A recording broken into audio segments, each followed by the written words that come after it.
하기 위해서 사랑하고 축복합니다. 사랑하고 축복합니다.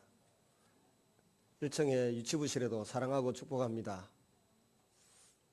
유치부도 외롭다고 그래서. 마태복음은 하나님 나라에 대해서 그 주제를 가지고 쓰고 있습니다. 그런데 이 마태복음에는 그 예수님의 설교가 아주 대용량으로 5개가 나오고 있습니다.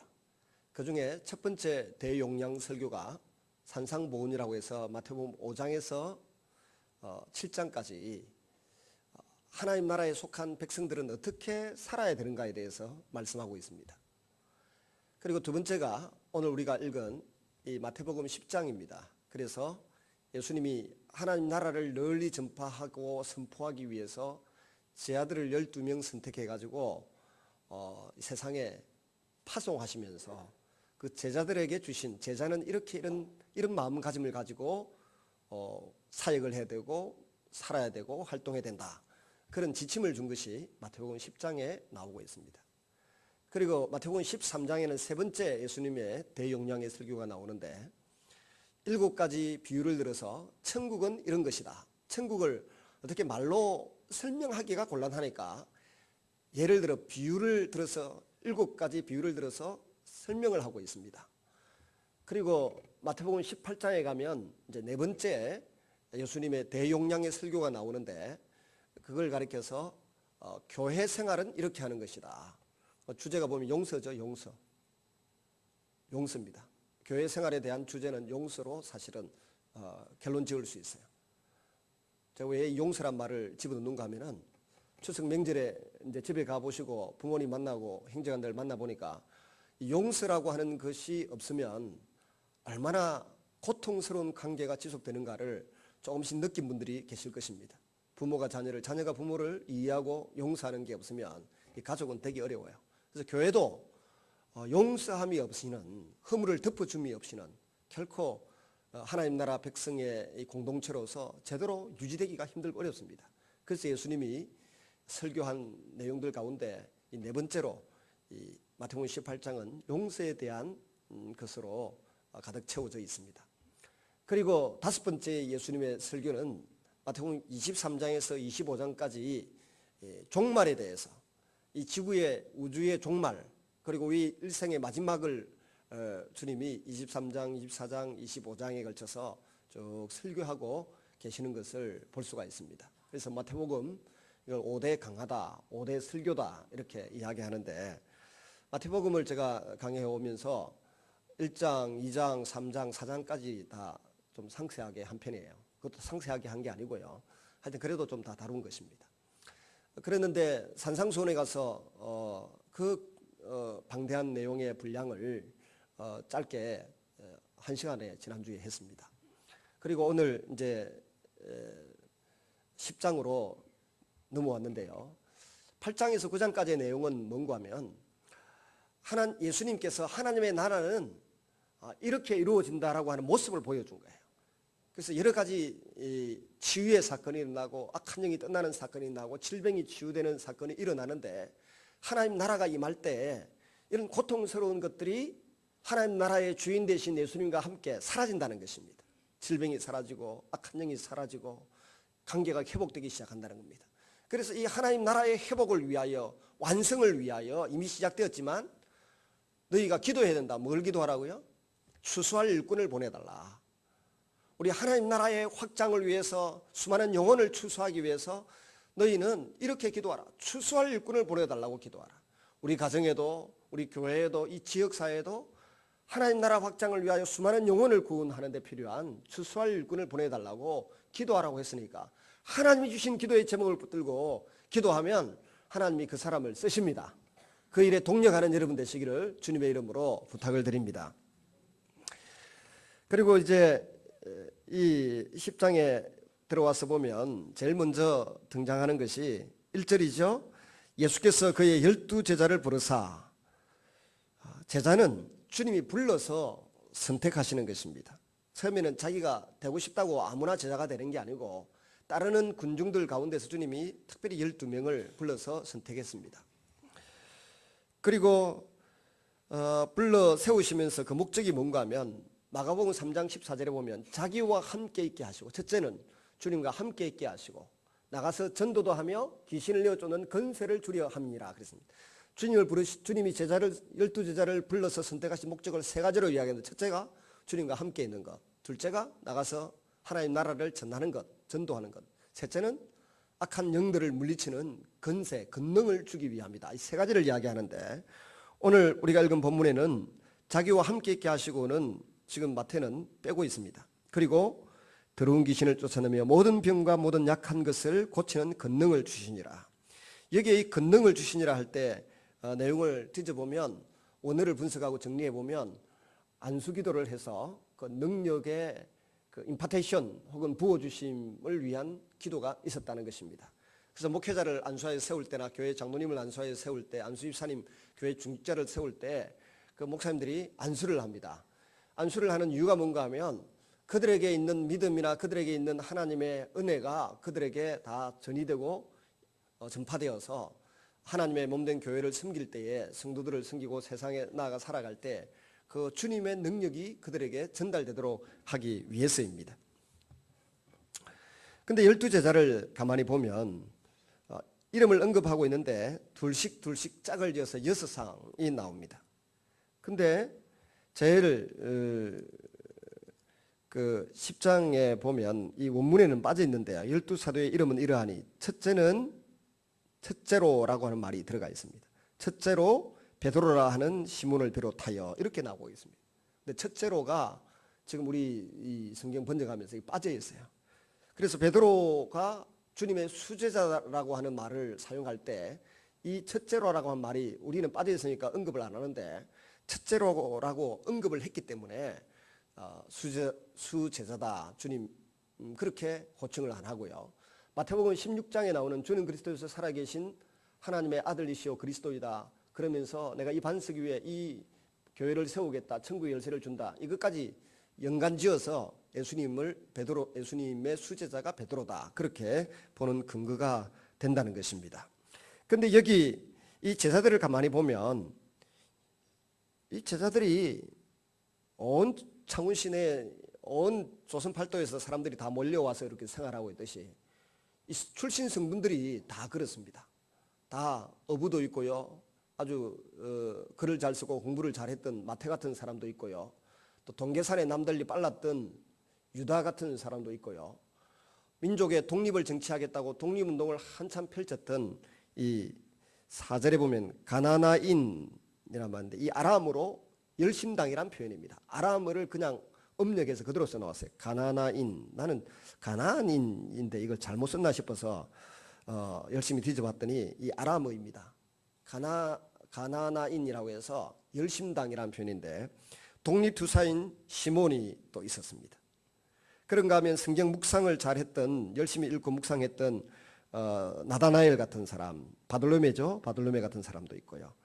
또 개인 전도에 아주 탁월한 재능을 발휘했던 빌립이나 안드레 같은 사람들이 있는가 하면, 베드로는 대중 전도를, 그러니까 한 사람 한 사람 1대1로 전도하는데 탁월한 능력을 발휘했던 사람은 안드레나 빌립 같은 사람이고, 또 베드로는 같은 형제간이면서도 안드레하고 친형제간이면서도 3,000명, 5,000명을 세워놓고 겁도 없이 사자우를 토하면서 복음을 전하는 그런 능력이 있는 스피커였어요.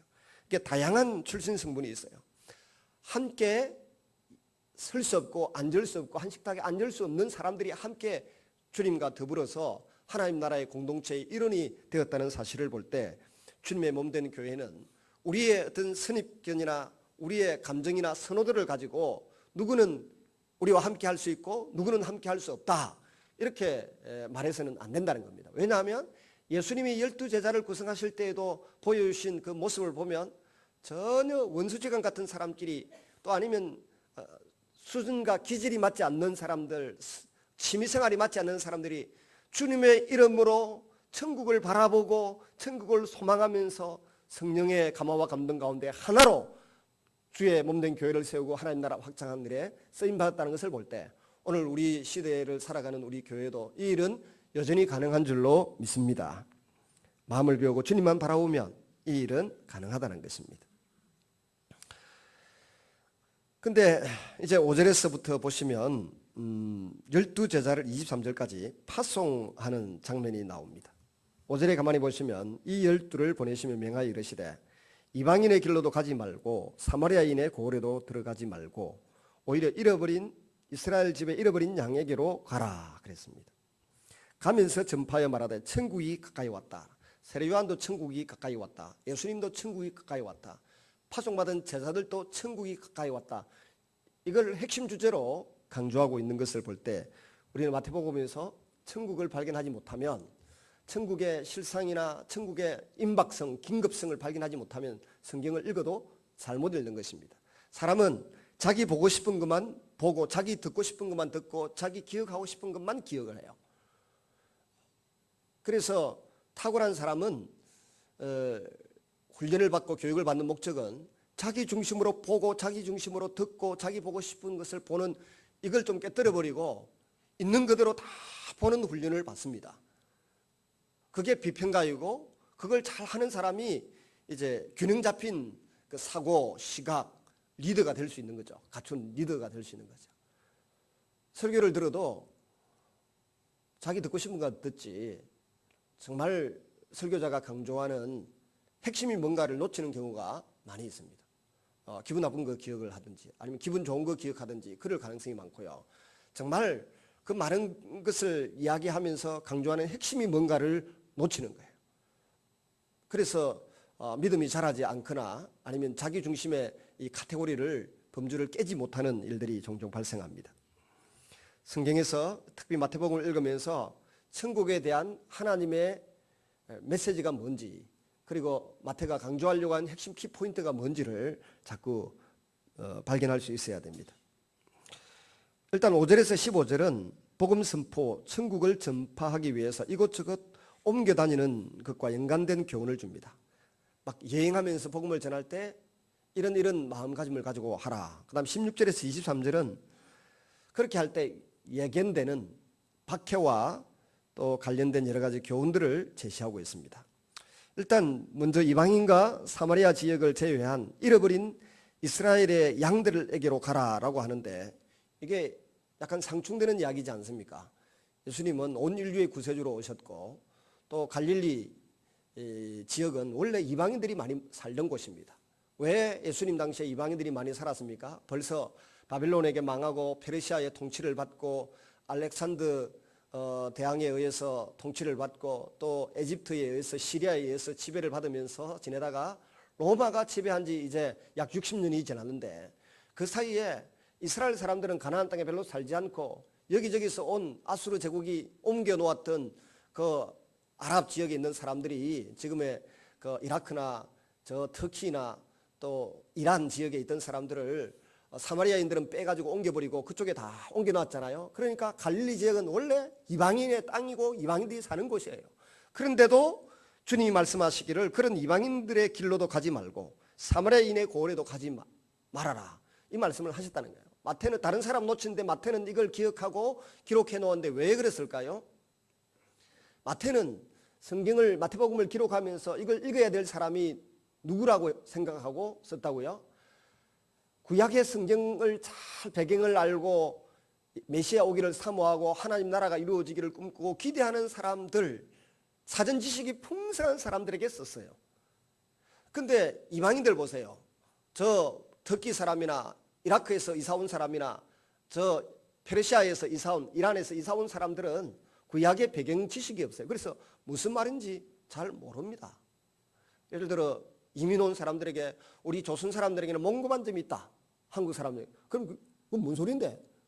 그게 뭔데? 한번 보여줘봐라. 그렇다고 엉덩이를 까고 보여줄 수도 없는 노릇이고, 그 어린 아이일 때 그런 게 보면 보인다. 그러면 그 몽고반점이라는 것을 이해하기 위해서는 징기스칸부터 시작해가지고 한국과 원나라, 우리 조선과 그 원나라, 청나라 시대를 몽고나 원나라나 청나라나 다 그어서 그겁니다. 이름만 바뀌었지. 하여튼 그런 역사를 다 알고 있어야 몽고 반점을 알 수 있을 거 아닙니까? 복잡한 과거 역사를 알아야만 이해되는 이 예수님, 마태복음이 이해가 되는 거예요. 기본적으로 잘 알고 있는 사람들에게 전하기 위해서 첫째는 이렇게 말씀하셨다는 겁니다. 둘째는 긴급성이라는 것입니다. 하나님 나라를 전파하기 위해서는 유대인들부터 먼저 하나님 나라를 이해하고 받아들이고 난 이후에 나중에 이방인과 사마리아인의 마을에도 가라고 하는 뜻이 됩니다.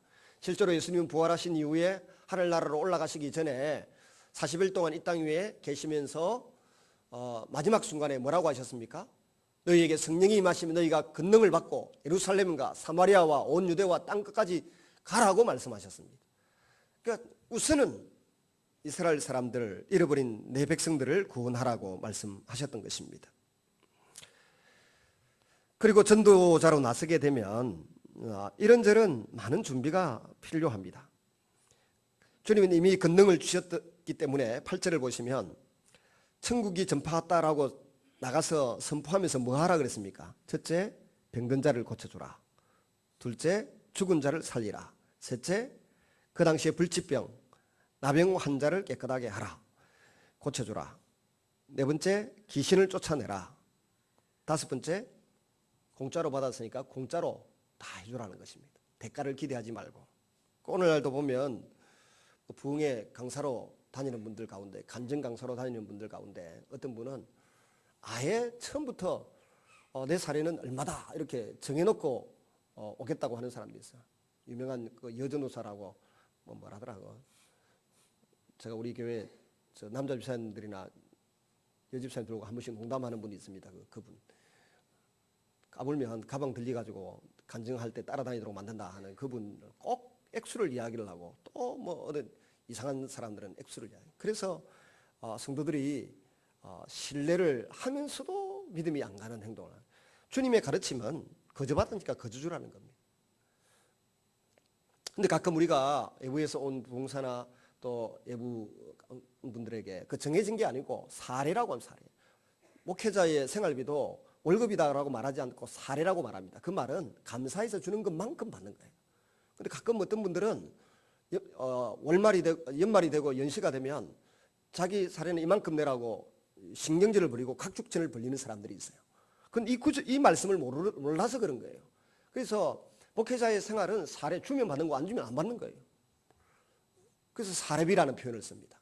단 한 번도 거기에다가 월급이다 뭐 그렇게 생활비라는 표현도 안 써요. 왜냐하면 생활비도 안 되게 주기 때문에 생활비라는 표현도 안 씁니다. 근데 일부 한국 교회 안에 지금 뭐 1%, 2%에 해당되는 사람들에 대한 보도가 막 나오면서 엄청 시끄럽잖아요. 목회자의 생활이 보장되지 않는 교회가 80%입니다. 20% 내지 30% 정도가 생활비가 될 만한 사례를 봤습니다. 그럼에도 불구하고 말이 많잖아요. 왜 그렇게 되었을까요? 몇몇 사람들이 우물을 흐려놔서 그렇습니다. 그런데 주님의 가르침은 분명합니다. 병든 자를 고쳐라, 죽은 자를 살리라, 나병한 자를 깨끗하게 하라, 귀신을 쫓아내고 너희가 거저 받았으니 거저 주라는 용어를 씁니다. 그럼 이 제자들은 이 일을 하기 위해서 자기 나름대로 뭘 해야 돼요? 주님이 자신에게 안수하고 자신들을 파송하여 주셨던 그 능력을 잃어버리지 않기 위해서 자기를 잘 관리하고 절제하면서 성령의 통로로 자기가 쓰임받기 위해서 최선을 다하고 노력해야 되는 거예요. 이건 목회자에게만 준 것이 아니고 주님을 나의 주라 나의 하나님이라 부르는 모든 사람들, 주님의 제자된 저와 여러분이 함께 꿈을 꾸고 목표로 삼아야 될 일이에요. 내가 가서 기도하면 병든 자가 낫고 귀신이 떠나가고 또 불치의 병도 치유되는 것을 머릿속에 꿈을 꾸고 기도를 해야 되는데 우리가 교회에 와서 기도할 때 뭘 꿈꾸나요? 기껏했자 내 자녀가 좋은 가정을 만나서 가정의 가문의 자녀들을 만나서 결혼하는 것, 그 다음에 또 편안하고 안온한 그 직장을 구해서 행복한 보금자리를 꿈꾸는 것, 또 남들이 이렇게 박수하고 칭찬해 줄 만한 비난받지 않는 그런 자녀가 되기를 꿈꾸는 그거 우리의 기도의 목표라고 하면 그거는 교회 다닐 필요 없어요. 그는 교회 안 다녀도 불신자들도 부모가 반전한 모습 보이고 열심히 일반 생활하도록 만들어주면 다 한다고요. 그 절간에 다녀도 된다고. 남무 혈안경을 믿어도 되고 이슬람교 믿어도 된다고요. 그는 교회 다니는 목적은 그런 게 아니라는 것입니다. 우리가 교회 다니는 것은 예수 그리스도로 말미암아 하나님 나라에 들어가고 하나님 나라의 백성으로서 살기 위해서 교회 다닌다고 하는 것을 절대로 잊지 마시기를 바랍니다. 두 번째 교회 다니는 목적은 주님과 친밀한 관계를 맺으면서 주님의 성품을 담고 주님의 인격을 담고 주님의 능력의 통로가 되기 위해서입니다. 주님의 능력의 통로가 되겠다고 몸부림치는 사람들을 여러분 보세요. 어쨌든 뉴스 보니까 그 새누리당이죠. 새누리당에서 차기 대통령 후보감으로 추대하고 미는 사람이 반기문 유엔 사무총장이라 그러는데 그분은 서울 영동교회 안수집사였습니다. 말씀 붙들고 믿음으로 살아가는 사람들에게 하나님이 그냥 안 둔다고요. 그냥 안 둔다고. 예배며 말씀이며 이런 걸 그냥 우습게 아는 사람들은 세상 사람들도 우습게 알아요. 정말 하나님 앞에 살려고 하면 하나님의 기준에 맞추어서 주님이 강조하는 것을 같이 중요하게 강조하면서 붙들고 살아야 돼요. 근데 지금 반기문 유엔 사무총장이 말 한마디 실언했다고 해서 지금 교회 목사님들이 항의 내지는 건의하고 있어요. 동성애 허용하겠다고 무슨 말을 했는가 어디 있어. 동성애에 대해서 우호적인 발언을 한 모양이에요. 그래서 지금 또 그 어느 일각에서 그것에 대해서 서한을 보내고 뭐 그러고 있는가 봐요. 이 대통령 후보로 새누리당에서 막 이렇게 부각시키기 전에 벌써 한 달 전에 있었던 일인데요.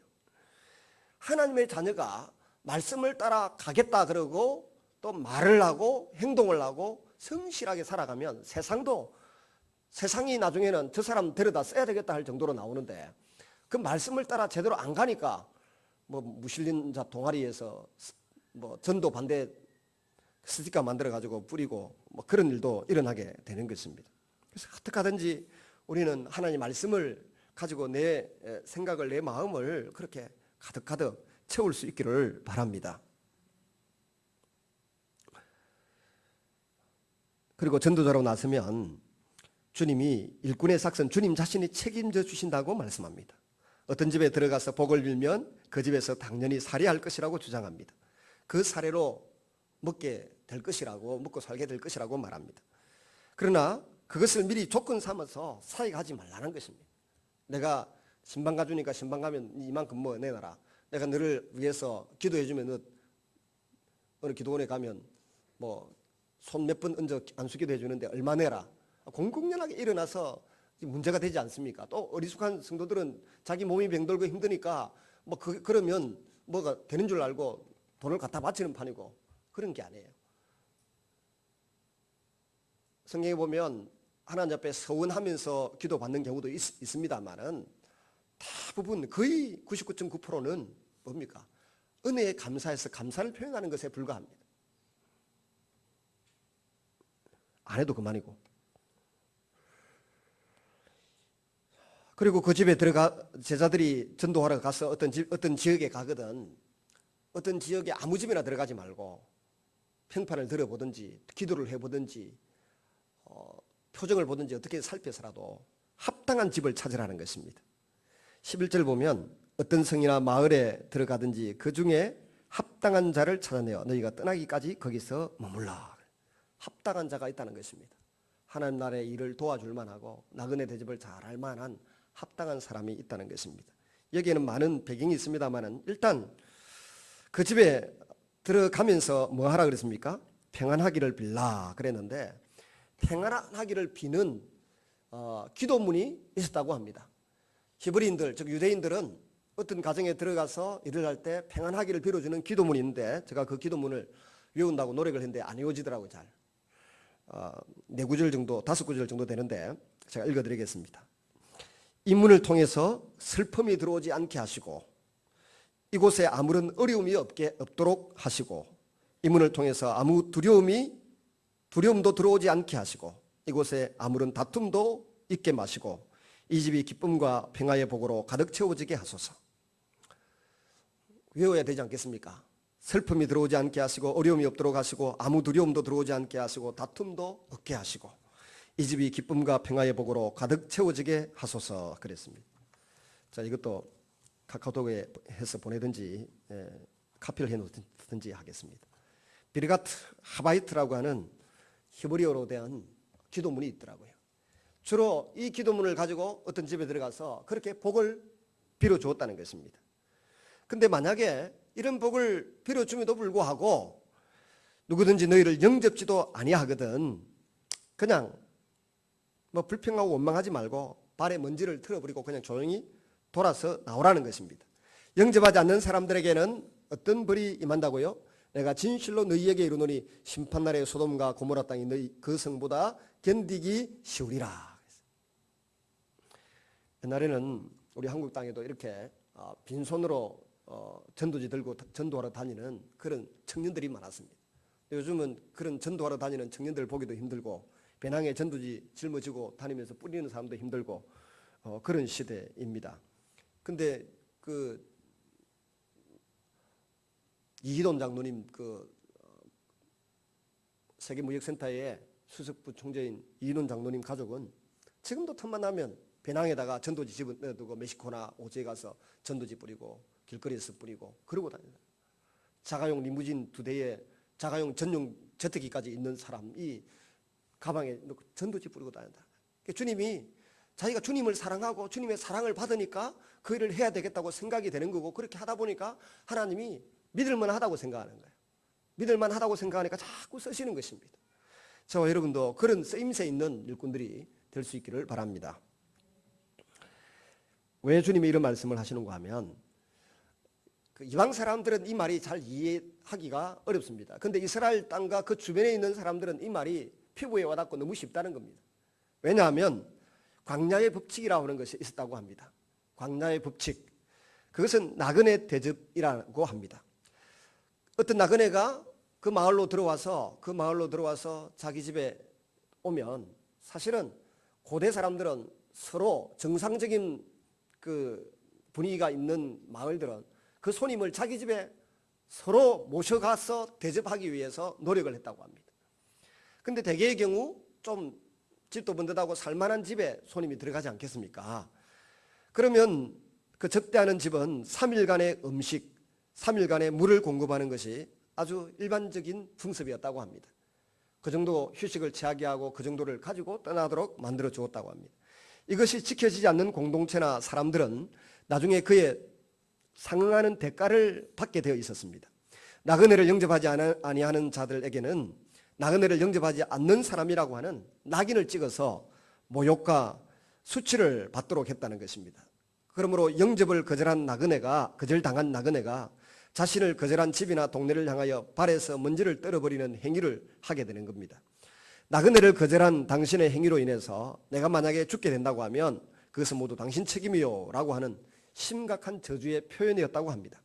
만약에 이 사실이 소문이 나서 영접을 거절한 이가 나그네의 입장이 될 때 결코 다른 사람들로부터 광야의 법칙을 적용받을 수 없게 되어 있었습니다. 사회 상황에서 또 복음 전하는 문제에 있어서도 지나가는 나그네를 영접하지 않는 것은 큰 문제를 발생시키는 것입니다. 이런 풍습은 우리는 이해하기 힘듭니다. 그런데 우리나라 사람들도 여러 가지 풍습이 있어요. 여러 가지 풍습이 있습니다. 근데 목이 마를 때 우물가에 가거나 목이 마를 때 어디에 가서 그 물을 한 대접 얻어 마실 때 저는 어렸을 때 늘 머릿속에 꿈을 꾼 배우 작감이 있었습니다. 그게 뭔가 하면은 학교 다닐 때 들은 이야기가 이성계가 어디 가서 전쟁을 하고 말을 타고 가다가 목이 말라가지고 우물가에 갔는데 예쁘게 생긴 아가씨가 물을 달라고 하니까 물을 주면서 예쁜지는 모르겠습니다. 그 유씨라는데 우리 교회 유씨 있나요? 이 벚나무 이파리 하나를 딱 떼어 그 바가지에 탁 태워가지고 주더라는 겁니다. 그래서 마시면서 푸푸 불어가면서 마시고 나니 왜 이걸 얹었냐 하니까 그 손님이 이 목이 마른데 그냥 마시면은 체해가지고 위험하니까 불어가면서 천천히 마시라고 그래 줬다는 그 말 한마디에 이 지혜로운 여자다 해가지고 나중에 불러다가 뭐 부인 삼았다 그러잖아요. 그래서 저도 어디 가서 목 마를 때 물 달라고 하면은 그 버들이파리 하나 얹어주는 아가씨가 있을란가 싶어서 열심히 했는데 아가씨는 없고 전부 아줌마들만 물 주더라고요. 근데 그런 배경을 우리가 우물가에 가면 그게 늘 떠오르잖아요. 우물가에 가면 그런 이야기가 떠오릅니다. 머릿속에. 근데 유대인들에게는 이런 이야기가 이 나그네 대접하는 광야의 법칙 이야기가 몸에 떠올려 있다는 거예요. 요즘 우리 교회에서 자라나는 아이들은 버들 유씨 이야기는 모를 테고 주로 뭐가 떠오르겠습니까? 캠핑 가가지고 시냇가에서 물을 마실 때 떠오르는 것은 기도원이 300용사 선택할 때 입을 그냥 냇가에 푹 대고 담그고 마셨던 사람하고 손을 떠가지고 이렇게 마셨던 사람하고 하나님이 구분하게 하셨다는 거 생각나가지고 이렇게 하잖아요. 제가 군에서 훈련받을 때는 군에서 이제 삼상한학교에서 16주간 군사훈련을 받을 때 보면 200km 행군 이런 게 있어요. 산악 행군 이런 거 하다 보면 계곡에 물이 쭉 흘러가고 있어요. 그때는 희한하게 그게 생각이 나더라고요. 그때는 이미 결혼을 했기 때문에 이끌어 마시고 이렇게 하고 난 뒤에 전부 다 한마디씩 했죠. 누구는 300용산에 들어가고 누구는 300용산에 못 들어간다. 성경 지식을 알고 있는 대로 그렇게 반응하는 그런 것처럼 유대인들은 이런 자기 나름대로의 고유한 풍습을 가지고 있었다는 것입니다. 유대인뿐만 아니라 그 아랍 중동 고대 근동 중동 지역이 전부 그런 풍습을 가지고 있었다는 것입니다. 그럼에도 불구하고 복음을 전하기 위해서 하나님 나라를 전파하기 위해 찾아온 나그네를 그렇게 접대하고 대접하지 아니하면 그건 문제가 심각하다. 그 다음 16절에 넘어가면 또 제자들에게는 뭐라고 말씀하시는가 하면 너희는 뱀같이 지혜롭고 비둘기처럼 순결하라 그렇게 말씀하셨습니다. 이 세상이 너무 험악하니까 10길 물속은 알아도 한 길 사람 속은 알 수 없으니까 뱀처럼 지혜롭고 비둘기처럼 순결하라 그랬습니다.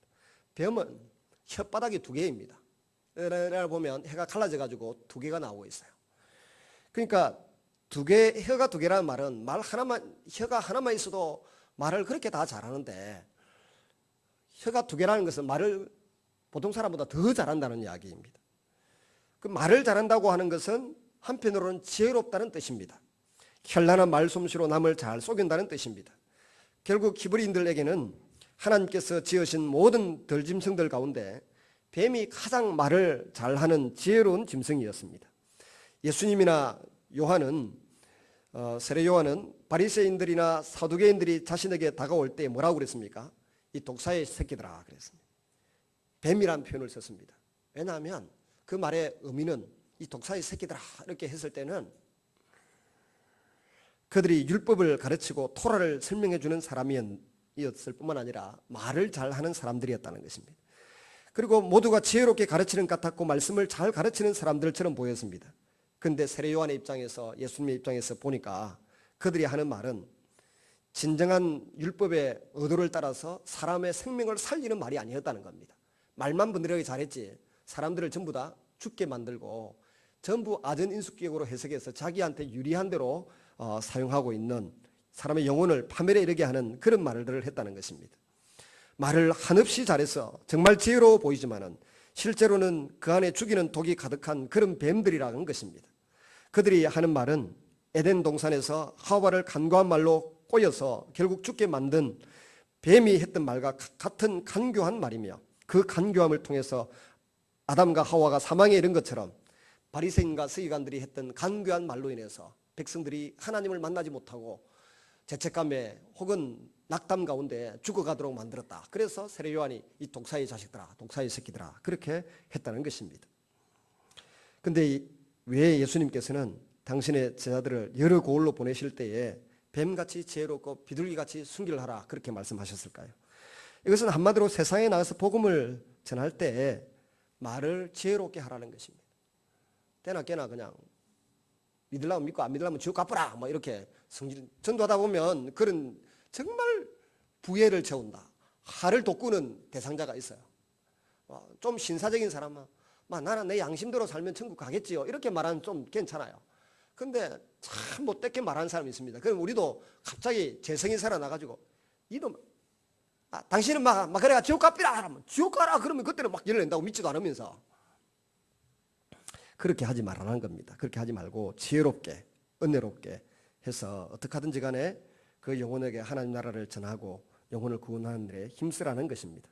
그 다음 비둘기입니다. 이 비둘기는 그 특별히 가나안 땅에 많이 살았다고 합니다. 그리고 많이 키우기도 하고 했는데 비둘기를 유대인들이 오랫동안 관찰한 결과 비둘기에게는 특별한 것이 하나 눈에 띄었는데 이 비둘기님들은 남녀가 딱 만나가지고 암놈 비둘기, 수놈 비둘기 만나면 이게 일부 일편단심 민들레였다는 겁니다. 만약에 배우자가 하나 먼저 죽어도 절대로 재혼하는 법이 없다는 겁니다. 비둘기는. 그래서 비둘기는 정조관념이 1등이다. 그래서 이 정조관념을 순결과 연관지어서 비둘기처럼 일편단심 민들레로 좀 살아라. 한눈 팔지 말고, 그런 의미입니다. 철저한 일부일체제, 재혼도 안 했다고 합니다. 그래서 우리도 이 세상의 많은 유혹과 어려움 가운데서도 오직 예수님만 초점을 맞추고 정절을 유지함으로 흠이 없도록 자신을 잘 지켜야 한다는 명령과 부탁이 이 뱀처럼 지혜롭고 비둘기처럼 순결하라고 하는 말에 포함되어 있다는 것입니다. 마태복음 10장 16절을 다시 한번 보시면, 보라 내가 너희를 보냄이 양을 이리 가운데 보냄과 같도다. 양을 이리 가운데 보내놓으면 이리가 다 뜯어먹어 없애버리죠. 근데 그런 꼴을 당하지 않으려고 하거든. 전도하다가 뜯어먹혀서 죽임을 당하는 일이 일어나지 않도록 하려고 하면 좀 지혜로워라. 그 다음에 또 순결하라는 겁니다. 그리고 나아가서 일을 할 때 이제 여러 가지 고난을 겪지 않습니까? 해당에 가서 복음을 전하거나 하다가 총독에 잡혀가고 매를 맞고 감옥에 구금되는 일도 일어날 테인데, 그때에 너무 불안해하고 너무 두려워 떨지 마라. 왜 우리 학교 다닐 때 보면 받아쓰기 숙제 안 해와가지고 수업 시간에 초등학교 때 보면, 중학교 때도 그런 친구가 있더라고요. 꼭 한 60명 중에 한 명이 그런 아이더라고요. 선생님이 손바닥 몇 대 때리고 종아리 몇 대 때리면 우리 같으면 빨리 맞고 나가서 공찰한다 이런 생각을 하고 있는데, 우리는 먼저 맞고 나가서 공찰 생각을 하고 있는데, 하도 많이 맞아봐가지고 맞는 거에서 이골에 나가지고 별 걱정도 없어. 날은 막 선생님이 매를 드는 순간부터 이렇게 다 떨고, 선생님 보다가 니는 비키라 비키라. 걔는 안 때리더라고. 그걸 몇 대를 못 맞아가지고 딱 들은 아이가 있더라.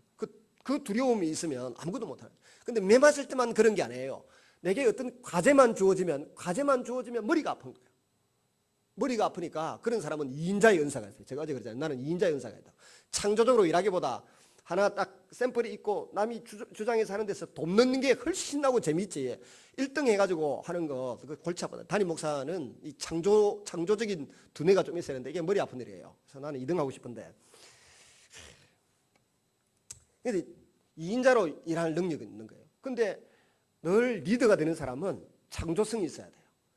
그 말은 어떤 시기가 다가오고 일이 다가오더라도 두려워하지 않는다는 말이에요.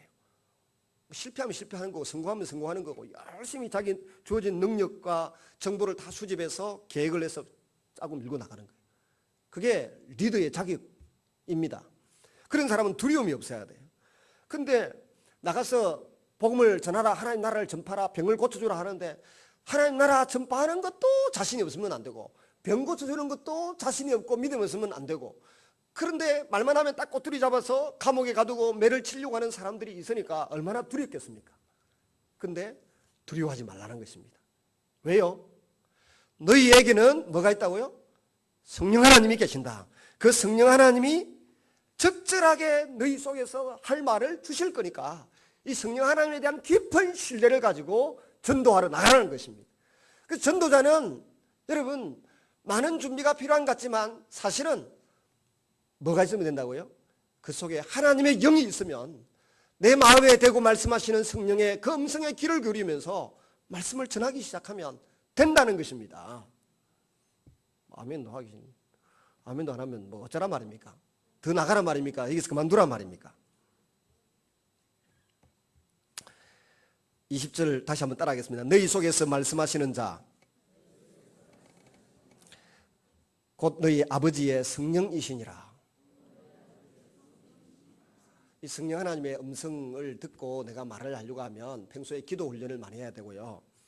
내 마음에 성령님이 주시는 생각, 말씀을 붙들기 위해서 노력을 많이 해요. 진정한 그리스도인은 하나님과 친밀한 관계를 맺어요. 하나님과 친밀한 관계를 맺는 이유가 뭘까요? 내 속에서 말씀하시는 주님의 음성이 자꾸 떠올라야 돼요. 여러분 솔직히 여러분 자신들을 한번 돌아보세요.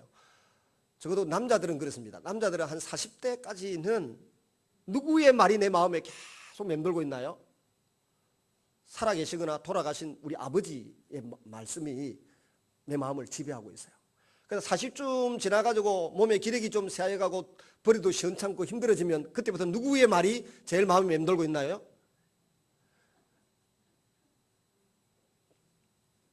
꼬꼬댁 집에 있는 아내의 말이 마음에 맴돌고 있어요. 그래서 남편들은 40이 지나고 50이 되면 불쌍한데, 그때부터 호르몬이 남성화된 아내들은 남편을 얼마나 함부로 다루는지 이 여린 마음을 모르고 막 내 빨리 죽으면 좋겠지 저거 빨리 죽으려면 30대 죽어야 재혼을 하든가 하지, 40, 50대가 죽고 나면 힘도 없는데 뭘 그걸 기대할 거라고. 근데 참 할 말이 많지만은 여러분, 그런 말이 내 마음에 떠오르잖아요. 그런 말이 마음에. 근데 성경을 많이 읽고 조용히 기도하는 시간을 많이 가지면 내 마음에 하나님 말씀이 떠오르게 되어 있어요. 아버지 말도 아니고 아내의 말도 아니고 친구의 말도 아니고 자식의 불평도 아니고 하나님의 말씀이 내 마음에 떠오르도록 빨리 10대, 20대부터 조용히 주님 앞에 앉아있는 시간을 가져야 돼요. TV 앞에도 아닙니다. 커피숍에서 친구 앞도 아닙니다. 운동 절개하는 사람도 아닙니다. 책 앞에 앉아있다고 해서 책 속에 미래가 있다, TV, 카피, 광고도 있던데 그게 아니에요. 주님 앞에 쭉 앉아있으면 정말 하나님 앞에서 내 인생의 운명을 결정지을 수 있는 가장 중요한 핵심적인 문장이라든지 내용이 떠오른다고요. 매를 맞고 있을 때, 감옥에 갇혀 있을 때 주님을 바라보고 묵상하고 있으면 불안에 떨고 발발 떨고 있지 않고 조용히 앉아있으면 주님이 할 말을 주신다는 겁니다. 주님이. 그러면 그 주시는 말씀을 따라 한마디 하라는 겁니다. 그래서 사도 바울이 어떤 경우에는 맞아 죽어가면서도 나는 로마 시민권 가진 자라고 말 안 했어요. 근데 매 실컷 맞고 끝나고 난 후에 영혼들을 구원하기 위해서 내가 로마 시민권을 가지고 있다, 이렇게 말한 적도 있지 않습니까? 그렇게 감옥에 가만히 앉아 있으니까 어느 날 천부장, 예루살렘에서 천부장의 영문에 갇혀서 때리려고 하니까 나 로마 시민권을 가진 자인데 제도 정치 않고 나를 때리려고 하느냐 한마디 하니까 깜짝 놀래가지고 영문에 그냥 가두어 놓기만 합니다. 가두어 놓기만 하는데 그날 저녁에 성령 하나님이 찾아오셔서 뭐라 그랬습니까? 내가 이 예루살렘에서 복음을 전한 것 같이 로마에 가서도 복음을 전해야 될 거니까 두려워하지 말고 안심하라 그랬습니다. 그런 음성을 들었으니까 사도 바울이 견뎌내고 이겨낼 수 있고 그런 거예요. 여러분이 사업을 하든 자녀를 양육하든 결혼을 시키든 미래의 어떤 꿈을 꾸든 간에 주님의 그 한마디를 듣기 위하여 기도 시간을 그렇게 많이 가지는 것입니다. 새벽에 가지고 잠시 주님 뭐 이렇게 하고 싶은데 도와주세요 이렇게 냉큼 가버리는 게 아니고 도와주세요 해놓고는 주님이 뭐라고 내 생각을 정리해 주시는지 내 마음에 감동을 주시는지 듣기 위해서 가만히 앉아있는 시간을 한 달도 가져보고 때로는 1년도 가져보고 그게 훈련이 잘 되면 금방 깨닫게 되는 것입니다. 그렇게 해서 가는 그 길에는 주님의 은혜가 있습니다. 그걸 훈련해야 됩니다. 훈련.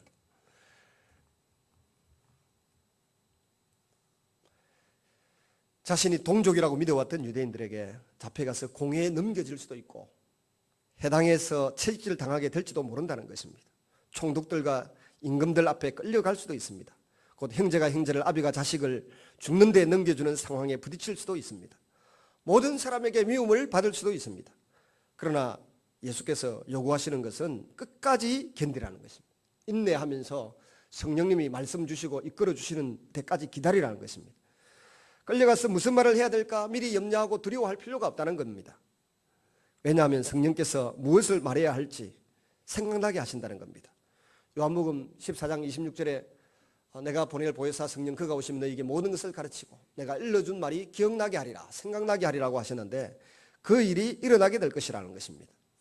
하나님의 나라는 예수님과 함께 하셨던 성령님을 통해서 이 세상 가운데 드러나게 될 것입니다. 성령이 너희 속에서 말씀하신다는 말씀의 진정한 의미는 예수님과 함께 하셔서 하나님 나라를 드러내시던 그 성령 하나님께서 이제 제자들과 함께 하심으로 그들을 통하여 하나님 나라가 크게 분명하게 드러나게 될 것이라는 의미입니다. 제자들은 자신이 예수님의 이름으로 능력을 행함으로 하나님 나라가 드러난다는 사실 앞에 가슴이 벅찼을 것입니다. 하나님 나라가 드러나는 증거가 8장과 9장에 나온다 그랬는데 귀신이 떠나가고 질병이 치유되는 이 하나님의 능력의 임하심을 통해서 하나님 나라가 이미 시작되었다라고 하는 것을 나타내는데 예수님이 너희들도 이런 일을 할 수 있다는 겁니다. 또 요한복음 14장 12절에는 뭐라고요? 내가 하는 일을 너희들도 할 것이고 내보다 더 큰 일도 너희가 하게 될 것이라고 말씀하셨으니까 얼마나 가슴이 벅차겠습니까? 그런데 중요한 것은 심지어 죽을 수도 있다는 것입니다. 핍박과 고통도 감수해야 되지만 죽을 수 있다는 거예요. 죽어도 죽는 것이 아니니까 그것도 걱정하지 말라고 주님 말씀하셨습니다. 말씀을 맺습니다. 예견되는 박해와 충돌이 나옵니다. 24절에서 42절에 첫째는 스승과 제자, 주인과 종의 관계를 설명하는데 제자가 스승 위에 있지 않습니다. 종도 그 주인 위에 있지 않습니다. 하지만 제자는 자기 스승만큼 될 수 있기를 기대할 수 있고 종도 그 주인만큼 될 수 있기를 기대할 수 있습니다. 따라서 제자들은 자신들의 스승이자 주인이신 그리스도보다 크게 될 수는 없지만 그분을 닮고자 하는 열망을 가질 수 있다는 것입니다. 그걸 목표로 삼으라는 것입니다. 25절의 말씀은 그것입니다. 주님을 닮고 싶은 열망을 가져야 되고 반드시 닮아야 된다는 겁니다. 제자들은 예수님과 마찬가지로 하나님 나라를 선포하는 특권과 귀신을 내쫓고 질병을 치유하는 권위, 능력을 부여받았습니다. 동시에 우리 주님이 사람들에게 따돌림 당하고 비난을 받고 머리 둘 곳이 없던 것처럼 그 고난도 받을 각오를 해야 된다는 것입니다. 그러면서 진정으로 두려워해야 할 자가 누군지를 생각해 보라는 겁니다. 몸은 죽어도 그 생명을 지옥불에 던지지 못하는 그런 사람들을 두려워하지 말라는 겁니다.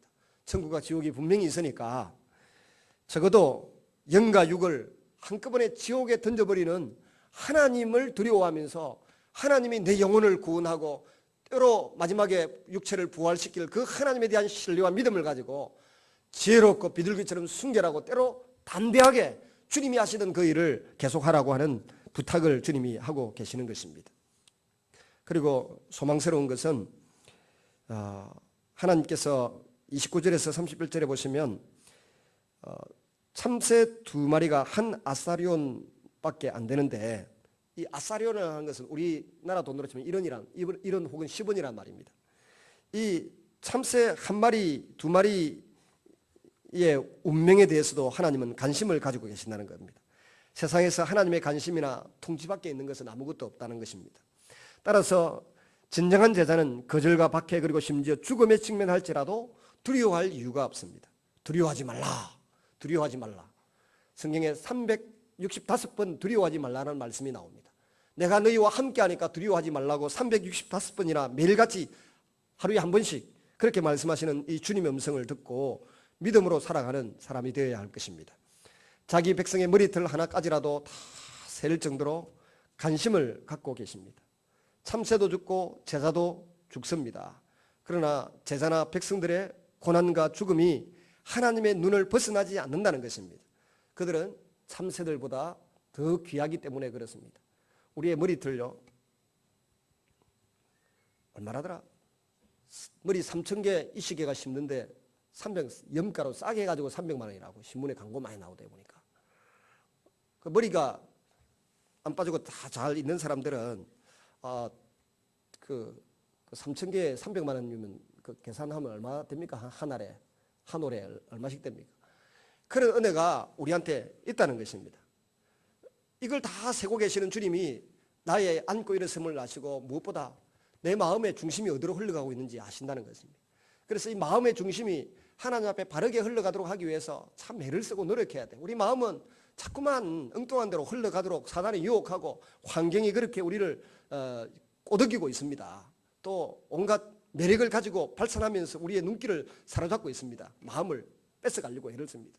그런데 거기에 뺏기지 않으려고 믿음의 주에 온전케 하신 예수 그리스도를 자꾸 바라보고 하기 위해서는 예배를 귀히 여겨야 되고 기도 생활을 소중히 여겨야 되고 성도들과의 교제를 친밀한 교제를 귀하게 여길 줄 알아야 돼요. 그래야만 내 마음이 흔들리지 않지. 그렇지 않으면 일본 갔다 오면 하나님 없다 결론을 그리 내리고 예수 안 믿어도 잘 살 수 있다 이런 결론을 내려버리잖아요 사람들이. 왜냐하면 예수님 안 믿는 사람들이 많은 일본에 너무너무 부유하게 잘 사는 듯한 것을 보이니까. 지금은 한국이 자살률 1인데 옛날에는 일본이 자살률 1이어서 그렇게 잘 사는 나라가. 그래서 주님 없는 사람은 안고 없는 찐빵처럼 생명력이 없기 때문에 늘 허전하고 불안한 마음을 가지고 열등의식에 시달리고 그렇습니다. 그러나 우리는 주님이 우리의 주 되시고 왕 되셨고 그 주님이 우리에게 성령을 주셨습니다. 그래서 하나님을 아바 아버지라 부릅니다. 예배를 사모하는 마음이 있습니다. 하나님 말씀을 읽으면 읽기 전까지는 힘든데 읽으면 뭔가 속이 시원합니다. 뭔가 찬양을 드리면 내 마음에 기쁨이 있습니다. 기도를 드리면 평안이 있습니다. 하나님의 자녀이고 성령이 여러분과 함께하게 계시기 때문에 그런 평안이 있는 줄로 믿으시기를 바랍니다. 그러면 이 주님 중심으로 사람들 앞에서 늘 어디서나 그리스도를 시인하고 그리스도를 나타내고 하나님을 증거하는 삶을 살게 되면 주님이 그와 함께 하시겠다고 하셨습니다. 세상 끝날까지 우리와 함께 하시며 약속하신 이 주님을 바라보고 꿈꾸는 여러분 되시기를 주의 이름으로 축원합니다. 같이 한번 기도하겠습니다. 주님